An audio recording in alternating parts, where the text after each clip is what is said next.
It's 8:42. Let's have a look at the newspapers this morning with Claire Pearsall and Lewis Oakley. Good morning, you two. Morning.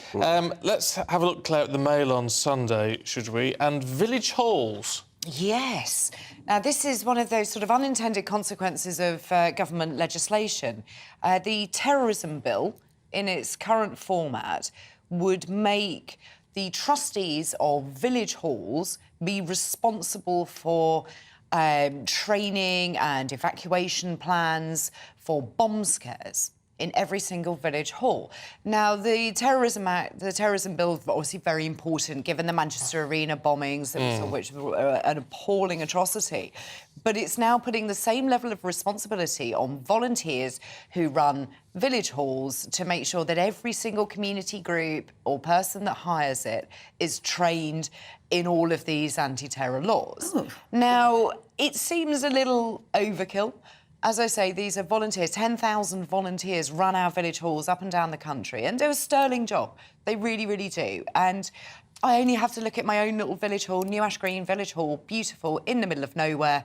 Don't think the Pilates group for the over 60s on a Wednesday morning or the parent and toddler group on a Tuesday afternoon are really going to be terror hotspots. No, and actually, evacuation procedures in most village halls, that would there's a door. Exactly. It's the way in, it's the way out. It depends on, I suppose, whether it's just one of those things that maybe if you could just give somebody a leaflet and say, you have to read that, by the way. Yeah. I mean, that's simple enough. But if you have to actually go through training for every person who's going to use a village hall... That's right. And my concern is that you'll lose volunteers to run those village halls. And village halls are set up for the good of the community. So if you lose the volunteers, then you're in trouble.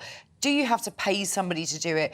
Do they have to pay for the training, which is going to increase the higher costs for those groups that use it? And if you're looking the whole point at is they're cheap. groups, absolutely. And they are a hub, and we have a really good hub on a Friday for a loneliness hub, where people can just get together, they can pop in, pop out, have something to eat or drink if they wish.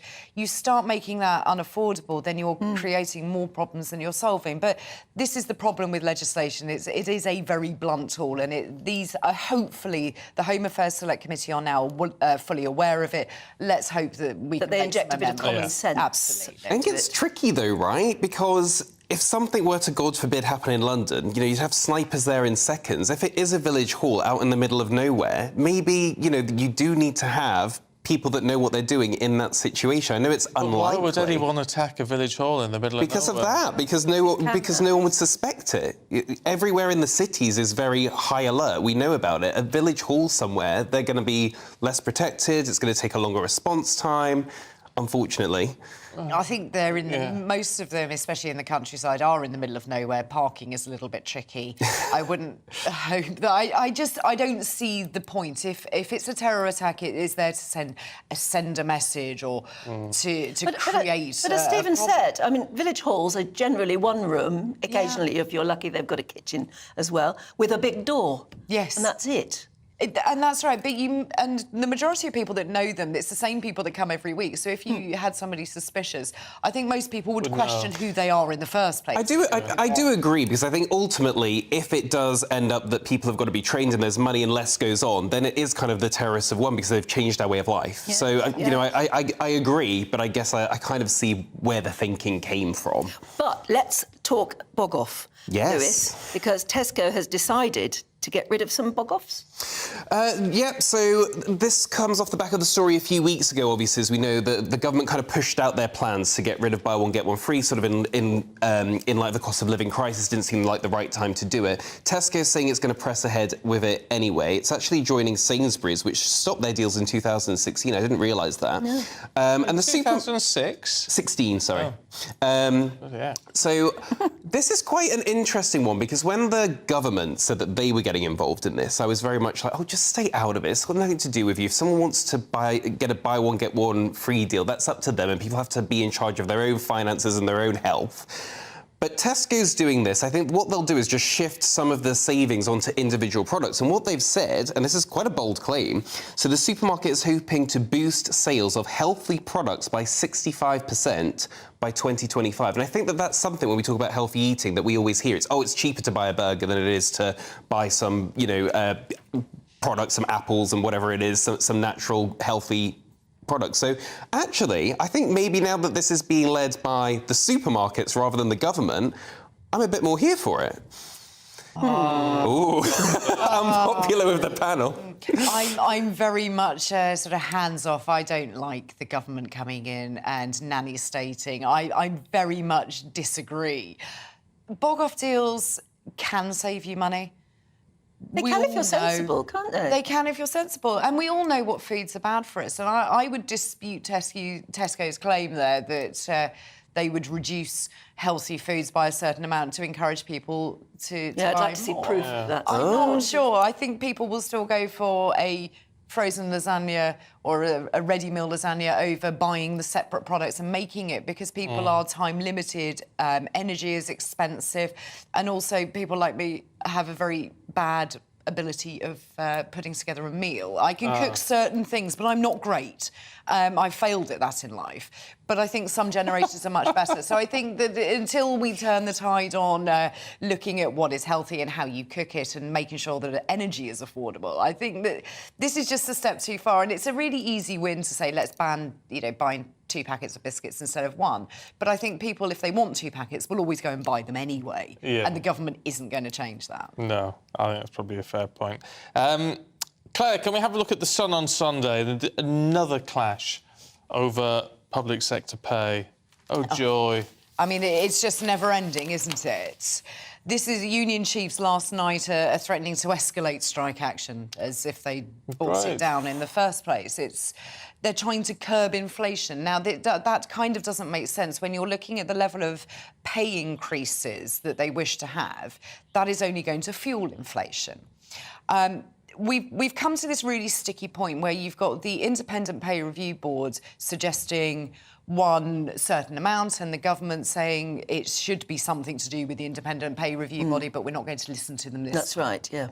And you kind of think, why are we getting into such Well, we got a an mess? Independent Pay Review Body if everybody Precisely. ignores it. They were used as a perfect excuse to begin with, and now they're being ignored. So this isn't going to make for a very happy year, and I think more sectors are going to take strike action, and we're going to see much more disruption. And I can't see a way out of it because nobody wants to give in. No. Do you think it might all settle a bit if inflation comes down in 6 to 8 months, and then Possibly. then those pay deals that are on the table will They will look a little better. bit more, yeah. They will look a little bit better to anybody. But at the moment, still Labour, with their 18-point lead, are promising the earth, but not saying how they're going to afford it. Yes. Well, it's all down to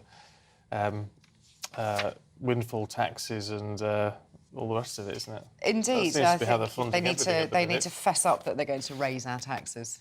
Yeah. What's this in the Daily Star Sunday about dead ringers? Yeah, well, this is interesting. So undertakers are going to use AI to generate lifelike avatars of dead people so their loved ones can communicate with them. Now, this is in China. And I actually do think this is something we need to start thinking about, because this is where the technology is going. It might just be an AI-generated image now, but where is the ethical line on if you could sort of mimic someone's consciousness so that you've got a digital copy of them so that when they die, actually, you can still speak to your mother or your grandmother and get a pretty accurate, idea of what they would have said. You can see that it's absolutely probably almost possible now. Yeah. I mean, you see this sort of thing. Oh, yeah, well, they're trialling that, because actually, oddly enough, we covered this about 8 months ago. Yeah, I seem to remember Yeah, we talking did, about yeah. this. And they can actually generate, as you say, an avatar Yeah. that's got all the algorithms from all the way your auntie used to speak, or Yeah. what she used to say, so that you will be. I mean, I find it ghoulish beyond. Yeah. Can't believe it, but I can see that people they have invented or are inventing the technology, and it will be available. It will be available. Very Black there will. Mirror, isn't it? It's very. A lot of people have said it's very Black Mirror. I think as well. You've got to see it from the other person's point of view. If you know that you haven't got long left, and you're like, I'm so worried about my children, I can download a copy and hopefully they can use it to still have a bit of me there. It's not healthy. How different is it to looking at old videos and pictures? Because they are old videos and pictures. That's right. It's not in the present time. Yeah. You're looking back to something. What the heck do they think it's going to do to ordinary people's mental health to be able to Find solace, yes, but in chatting to an avatar of your long-lost husband or something. Well, it will sort of prolong the grieving process or make you avoid it altogether, I guess. And there's always that horrible realisation as who owns that image. Is it going to be the AI company? And what else can it be used for? If it's out of your control, I think, you know, to my poor mum, who I lost nearly 7 years ago, the very thought of her image and voice being used for other purposes would fill me with abject horror. Yeah, when she's not chatting to you, they're using her to sell ice cream or something. It's... Or give an instructional video on something. Or used in worse sort of, you know, terrorism terms. But we've got to, those kind of videos. we've got to start thinking of ways to actually... We do, and we're very, very far behind the curve on this. AI is going to change everything. I mean, I was reading the other day they're going to be looking at how it will impact elections. When you can mock up a video of a candidate saying something they didn't say, but actually it's released the day before the election, and is it verified, is it not? So I think the only way out, probably, with this is going to be going through. We're going to have to make these mistakes, unfortunately. I don't think you can legislate it up front. No, I don't see how you can. I think it's going to be inevitable that this is going to be an absolute nightmare. But we're really far behind on this because the technology is there and it is growing at a faster rate than we're even looking at it, which is frightening. We're always playing catch-up with tech, though. That's the trouble. Claire, Lewis, got to leave it there. Good to see you both this morning. Thank you very much. Thank you.